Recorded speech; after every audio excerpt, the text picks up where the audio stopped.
The word Lovecraftian gets bandied around a lot these days. The reason we keep hearing it is because it resonates with us and we all have a sense of what it generally means.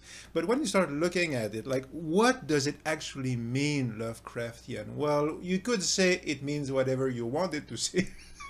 But for me, here's what I mean when I say Lovecraftian. I'm saying this because I'm preparing a Lovecraftian movies, best Lovecraftian movies not based on Lovecraft list. And I realized I needed to explain what I mean by that. So without further ado, here's what I mean by Lovecraftian. What for me are the 7 core qualities of what makes a work of art, a movie or a story, Lovecraftian.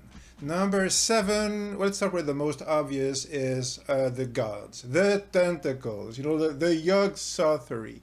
Usually, one thing that makes us immediately think of something Lovecraftian is there a strange god with a name like, Xangadix? Just did a video in French on the Johnsons, the 1992 Lovecraftian horror movie, part slasher, part, elder god movie essentially, and that's exactly what you have in there. You have this strange alien god fetus monster in amber, very strange. I like that movie a lot. It's quite cool actually, and you have that in there in the void. You've probably seen it. What makes so many people say it's Lovecraftian?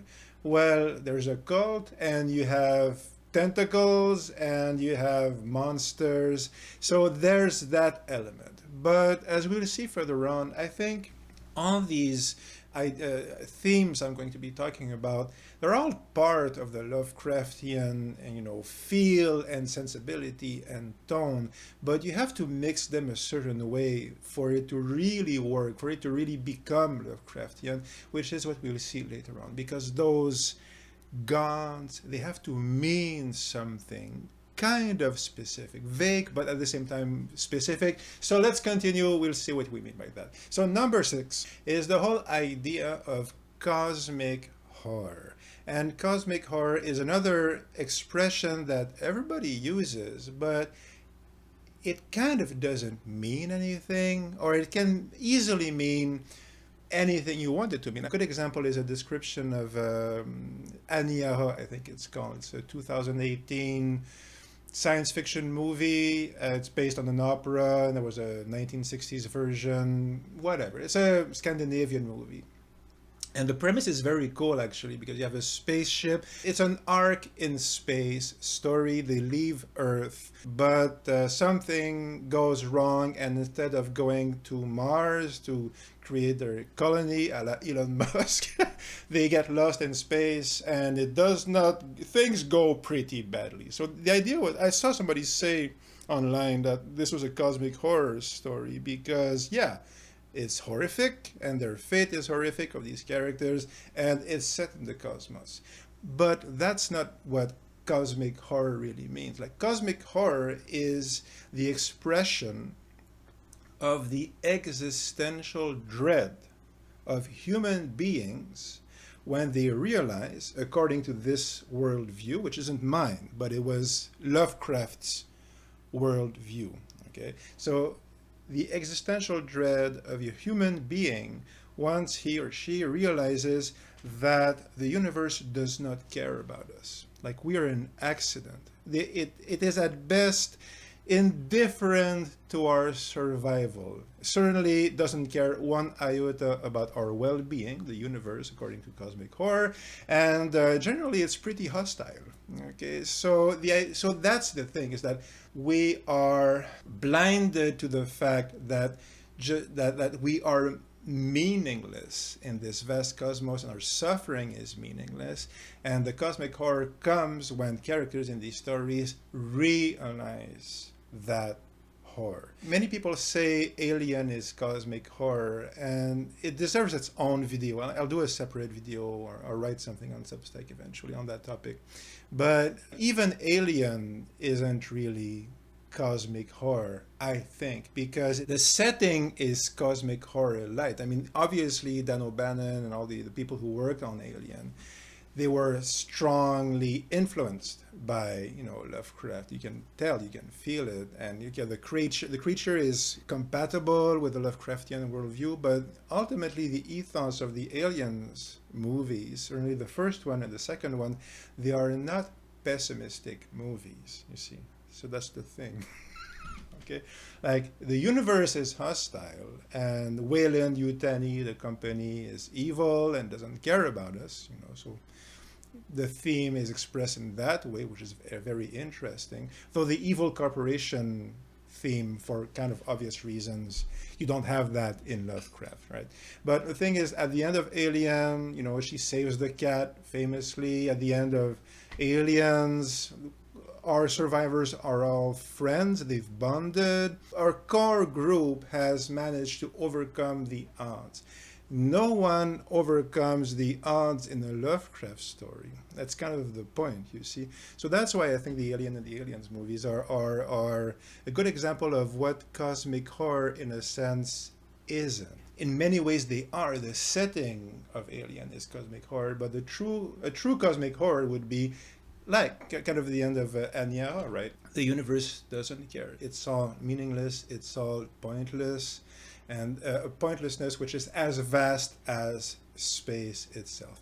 But that is not all. So number 5, yeah, the universe is hostile and terrible and doesn't give, let's say, a hoot about us and our suffering and so forth. But it is also full of wonder. So this is something that many people miss, but quite a few. I mean, there are a few Lovecraftian movies, if you like, that pull that off really well. Like Annihilation, most notably, comes to mind. For various reasons, there are parts of that movie which I love and parts which I do not like at all. There's a big problem in that movie. Like, it's an imperialist movie. It's an imperialist propaganda movie, Annihilation. If you watch it, sit down, and what is actually being told implicitly by the story, not the space mutations thing, but the actual story, Annihilation, it's really obvious. It's really hitting you on the head with how good it is to be part of an empire and how good the empire is. That's the real theme of this movie.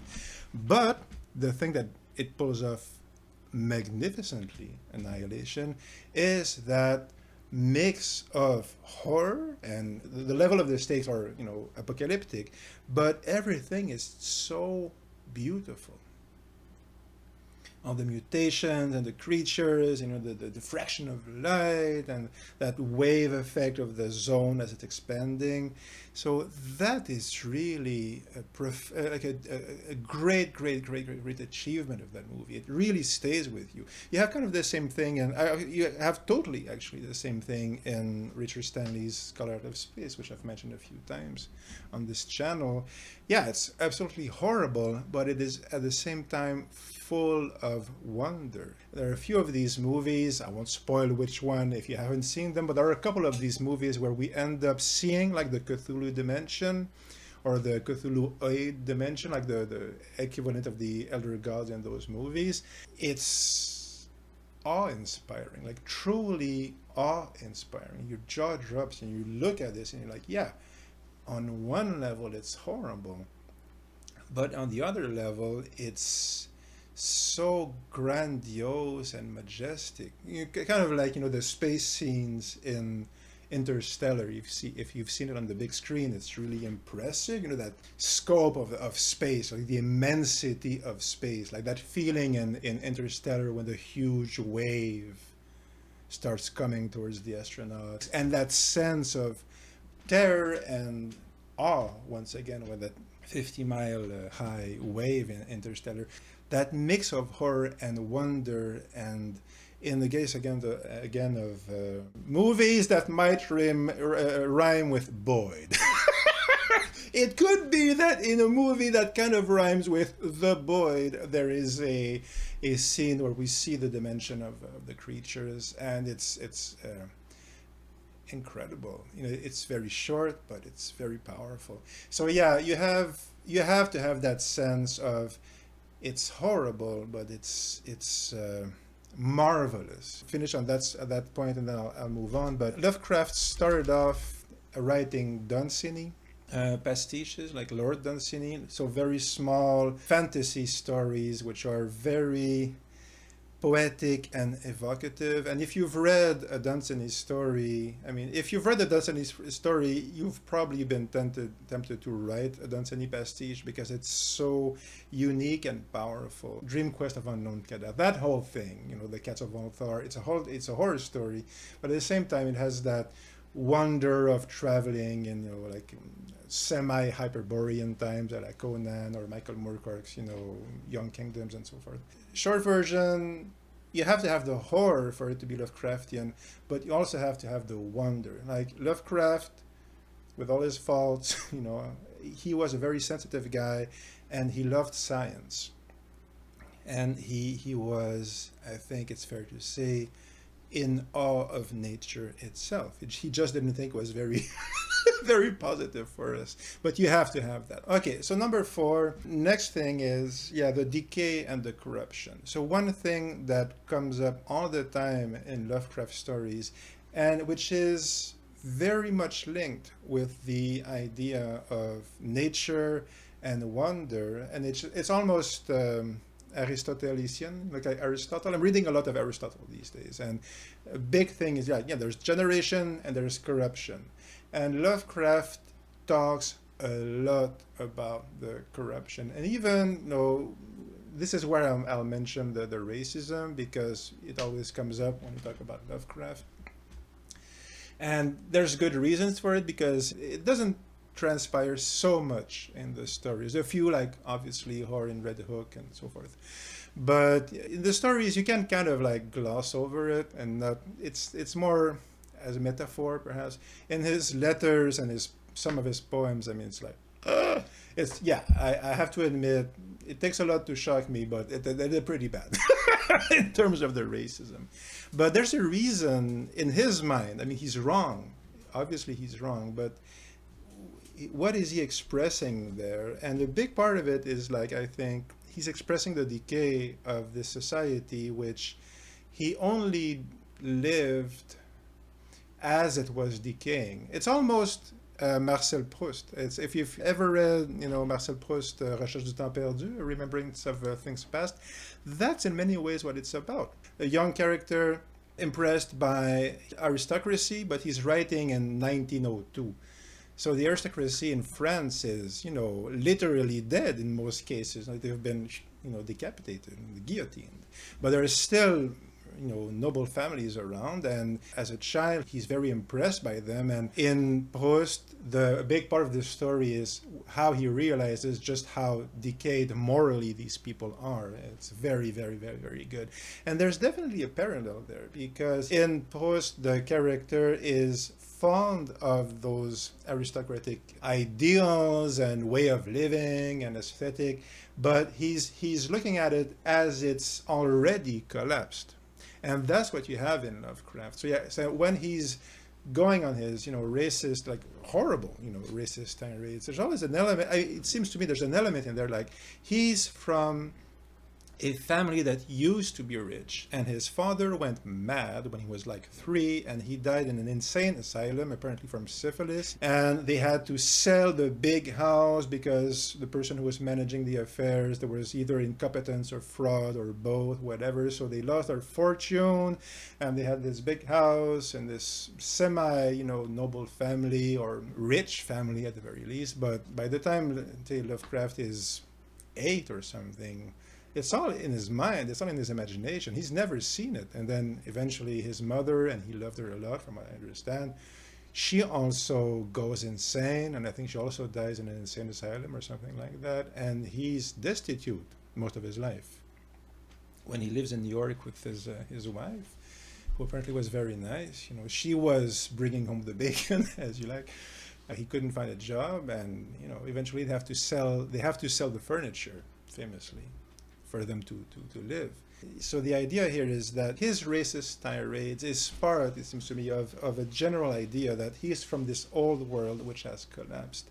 And if you read The Outsider, one of his best stories, you will also notice that the character of the outsider is a monster. Yeah, he's from this, you know, race but they have degenerated. They're more than ambivalent. Like, he's an actual monster. He finds out at the end of the story he's a monster.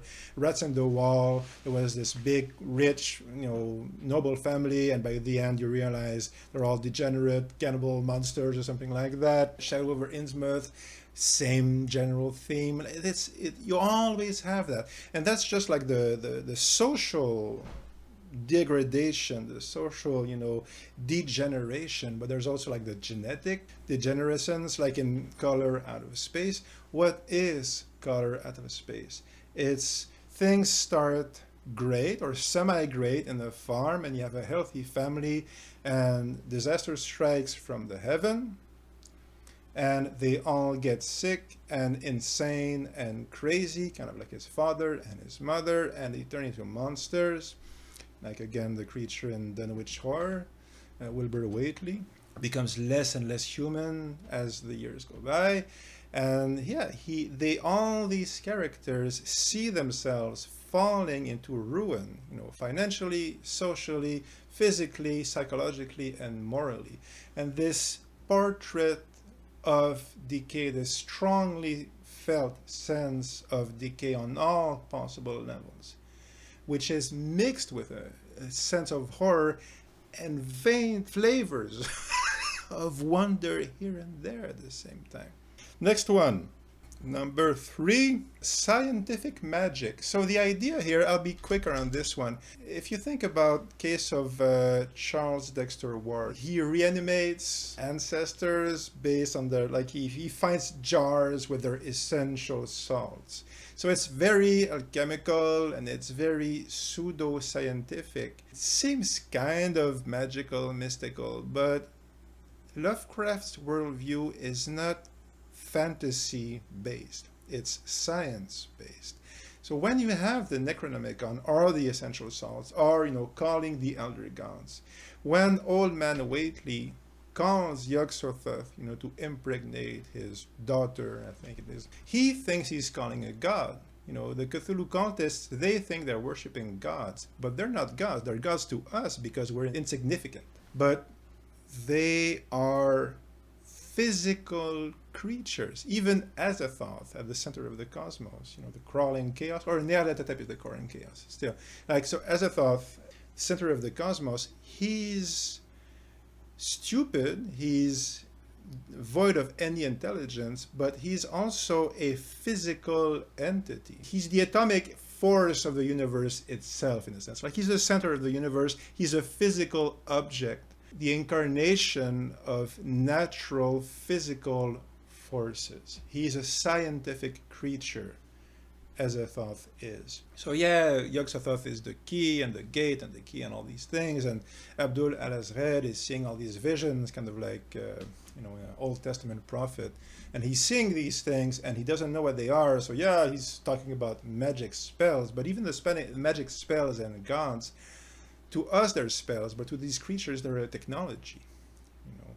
And these creatures, again, are ultimately biological, natural creatures. They seem like magic to us, but you have to have that sense of this is, again, an expression of the awe and power and absence of goodwill, if you like, of the universe. So number 6 or number 2, depending on how you look at it, which is appropriate because I'm actually recording this from the future. I was certain I'd forgotten one, and this is the one I've forgotten. Cultists. I'll be quick.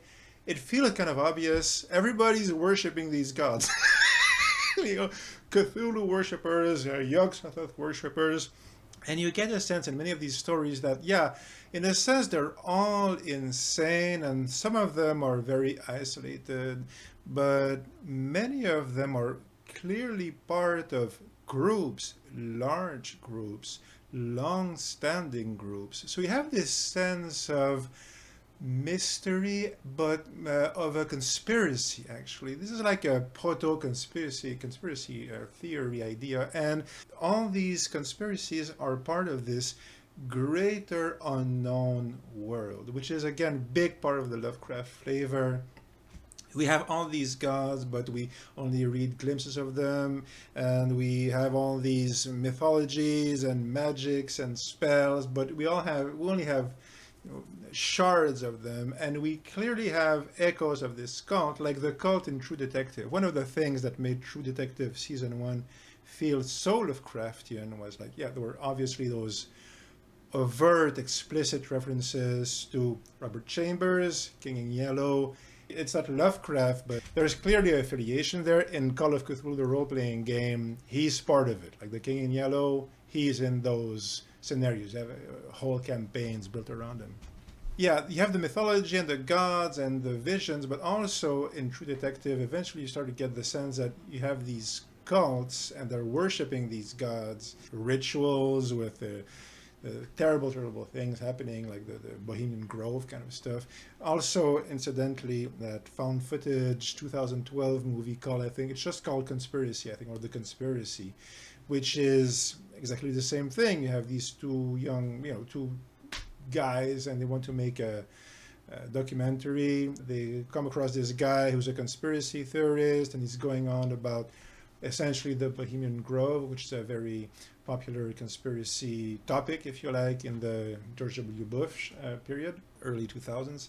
Eventually, they discover the actual cult and conspiracy, and that whole part feels very Lovecraftian, because you have this cult and you have echoes of them, and you barely know what's going on, but clearly they know what's going on, or they think they know, and they know more than us, that's for sure. And if you ever read Foucault's Pendulum, that's a big part of it, especially towards the end. In The Endless, I didn't think by the end of it was very Lovecraftian, but certainly in the first half, if you like, it felt very much Lovecraftian. And a huge, huge part of it is precisely that we are seeing this strange, messed up cult who seem to have a veneration for very, very strange creatures who are involved with strange laws of physics and time and all these things. So yeah, the idea of the cult is thematic. It's like a color, if you like. It's a theme. It's an element, a story trope, if you like. But they're very frequent cults in Lovecraft, and that's definitely Lovecraftian. And that ties in with the last or number one thing that makes something Lovecraftian, which is the fact that we really don't know what's going on. We barely know what's going on. One quick thing I'm going to mention before moving on to the final point is repressed sexuality. So I'll be, again, quick on this one. When I first made this list, a couple of days ago, I made a first version of the list. And I double-checked and triple-checked, and I always had this idea that Lovecraft was repulsed like bisexuality, that he was very puritanical. And it turns out that, according to Sandra Green, I think his wife was, who again, she sounded like a wonderful person. But she was pressed on this matter, I think, by Auguste Derleth. And she ended up saying, the quote is something like, he was, in matters of sexuality, he was adequately excellent. I think is the way she phrased it, which is an interesting way of phrasing it. The idea here being that in the Lovecraft stories, Call of Cthulhu, again, famously, Inspector Legras comes across the orgy, the ritual, all these, horrible, nameless rituals of these cultists. They're all orgies. What is he talking about? Yeah, they're killing goats or making human sacrifices, almost certainly, but they're having sex, like they're having orgies, and that's clearly part of what they're doing. If you've read the Alan Moore series of comic books that he wrote based on the Lovecraft stories set in the Lovecraft universe, which are terrifying and fantastic, they're very, very, very, very, very good. He puts a lot of emphasis on that idea of repressed sexuality, and it's very interesting. He does a whole thing with Cthulhu as metaphor of like childbirth or something like that. It's very worthwhile. If you haven't read the Alan Moore Lovecraft comic books, you can read them in like a trade paperback. They're really fantastic. But it's not that he was afraid of sexuality. It's just that he considered it was like speaking publicly about it was beneath him. So as a gentleman, it was not proper for him to talk about it. Hence, he didn't talk about it publicly and in his writing. And when he does, when he shows us these rituals, like these orgies, it's not that he's saying it's bad. It's more like it's improper. Like these people have devolved into animalism and barbarism, but it's not that he's afraid of sex. It's just that he thinks that you should keep it between yourself and your loved one, like your spouse or something like that, not in front of your altar of the Eldritch Gods. So, but what is the final core quality of a Lovecraftian story? And again, something which is easy to miss is the impossibility of understanding the whole truth about anything. So obviously there's this very famous quote, which I will read here, at least a part of it, a very, very famous quote by Lovecraft. And what does he say? He said, "The most merciful thing in the world, I think, is the inability of the human mind to correlate all its contents." And he goes on to say that, yeah, we have these theories and this knowledge, but we don't make the links because our mind, and in that sense, the universe was good. And in that sense, the universe did give us a little gift, a little favor, because he made us too stupid to understand what's going on, you see. Because the moment we see the whole truth, that's when we go insane. And we often identify Lovecraft stories with people going insane, but if you read the stories, yeah, it kind of happens, but a lot less, I think, than we believe. Okay, and a lot of that comes from Call of Cthulhu, the role-playing game, which is my favorite game. I've played that countless times. I love that game. I'm usually the game master, like I make the scenarios and so forth, and I love that game, always loved it. And Sandy Peterson is a genius, and what he did is fantastic. And a big part of his unique vision of it was that he created this mechanism of sanity, the sanity roll, and your character goes insane. And that's what makes the heart of the game, that and the atmosphere and the storytelling. But because of that, and the way that eventually that way of seeing things kind of seeped into the culture, we have this idea that everybody is always going insane, and that does happen. But like in Dagon at the end, for instance, well, he's not insane, he's panicking. Oh, the hand, because he's seeing the creatures coming to eat him. He's panicking, he's not crazy. And we have instances of temporary insanity. The guy, the character sees a vision of the Shoggoths or whatever, and his mind blanks out and he runs away. But at the end of the story, he's not insane.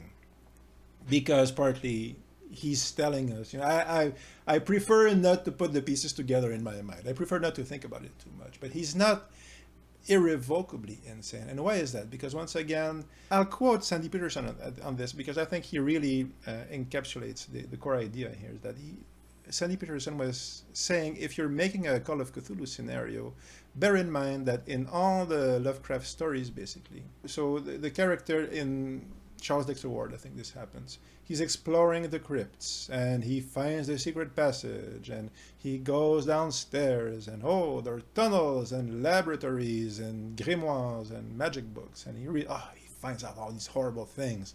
And there are stairs and he goes down and it's even worse, and there are cells with mutations and whatever, right? Altars and monsters. But he keeps going down, this complex of horrors, and eventually he comes down and he says there's further steps going down in the darkness, and he's like, you know what, I'm good, I'm going back up.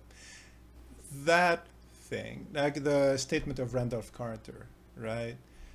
the two friends, and they're obsessed with death and crypts, and they find this passageway into the realm of the ghouls, and one of them is outside and the other is inside, and he's describing what he's seeing.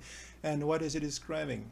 He's describing the horror and the death and the city of the dead and the ghouls, but he's also saying it's wonderful and marvelous, and you can't imagine how wonderful it is. It's almost like end of 2001 wonderful. Like in 2010, you discover that Dave, his final word transmission was, "Oh my God, it's full of stars." Well, you have kind of that feeling, that sentiment. Oh my God, it's full of ghouls. But lights, ghoul lights, and ghoul cities, and these wondrous constructions and visions and sensations. But he's describing this, and they're coming, and he sees the monsters coming to eat him, and we never know if it's ghouls actually or other monsters or a mix of all that. And he ends up dead, spoiling it, and he ends up eaten.